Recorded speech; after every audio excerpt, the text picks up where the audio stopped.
আজ মেখলিগঞ্জ বিধানসভা এলাকায় এক গুরুত্বপূর্ণ প্রশাসনিক বিষয়ে সরব হলো বিজেপি। মেখলিগঞ্জ বিধানসভার বিজেপির পক্ষ থেকে একটি প্রতিনিধি দল আজ মেখলিগঞ্জ মহকুমার রিআরও আধিকারিকের সঙ্গে সাক্ষাৎ করেন। এই সাক্ষাতে মূলত ভোটার তালিকা সংশোধনের সঙ্গে যুক্ত ফর্ম 7 সংক্রান্ত বিষয় নিয়ে বিস্তারিত আলোচনা করা হয়। দাদা, আজকে দেখলাম যে আপনারা এসডি অফিসে আসলেন, এই বিষয়ে কি বলবেন? আজকে আমরা মেখলিগঞ্জ মহকুমা শাসক তিনি ইলেকশন অ্যাসিস্ট্যান্ট ইয়ারও, আমরা তার কাছে ফর্ম 7 নিয়ে আমরা এসেছি, কিন্তু ফর্ম 7 ইয়ারও এখানে জমা হচ্ছে না। উনি জমা নিতে পারবেন না, ইলেকশন গাইডলাইন নাকি নেই। কিন্তু আমাদের দলীয়ভাবে আমরা ফর্ম 7 আমরা রেডি করে আমরা জমা দিতে এসেছি। তবে প্রতিনিধি দলের অভিযোগ, আলোচনার পরেও মেখলিগঞ্জ মহকুমা অফিসে ফর্ম 7 জমা নিতে অস্বীকার করেন ইআরও আধিকারিক। ইআরও সাহেবের দাবি, শুধুমাত্র মেখলিগঞ্জেই নয়, কোথাও ইআরও অফিসে ফর্ম 7 গ্রহণ করা হচ্ছে না।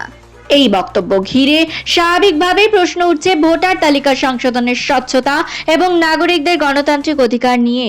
আজকের এই প্রতিনিধি দলে উপস্থিত ছিলেন জলপাইগুড়ির সাংগঠনিক জেলা বিজেপির সাধারণ সম্পাদক সম্মানীয় দধিরাম রায় মহাশয়, মেখলিগঞ্জ বিধানসভার কনভেনার বিমল চন্দ্র রায় মহাশয়, মেখলিগঞ্জ 2, 4 ও 5 নম্বর মণ্ডলের সভাপতি বিমল রায়, শঙ্কর বর্মন ও আসিকার রহমান, 2 নম্বর মণ্ডলের সাধারণ সম্পাদক শ্যামল চন্দ্র বর্মন, কুচরিবাড়ি অঞ্চল কনভেনার অমল রায় সহ অন্যান্য বিজেপি নেতৃত্ব।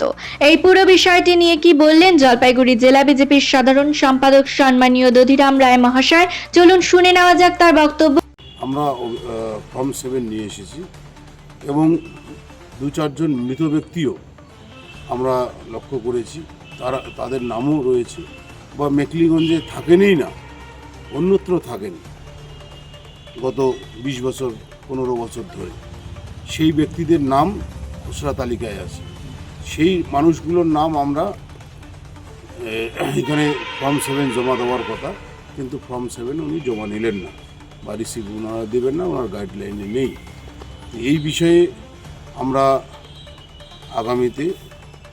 আগামীকালকেই আমরা চিফ ইলেকশন কমিশনকে আমরা মেলের মাধ্যমে আমরা অভিযোগপত্র পাঠাবো এবং পরবর্তী যা সিদ্ধান্ত দলীয়ভাবে আমাদের আসবে সেটা আমরা দেখব। ধন্যবাদ।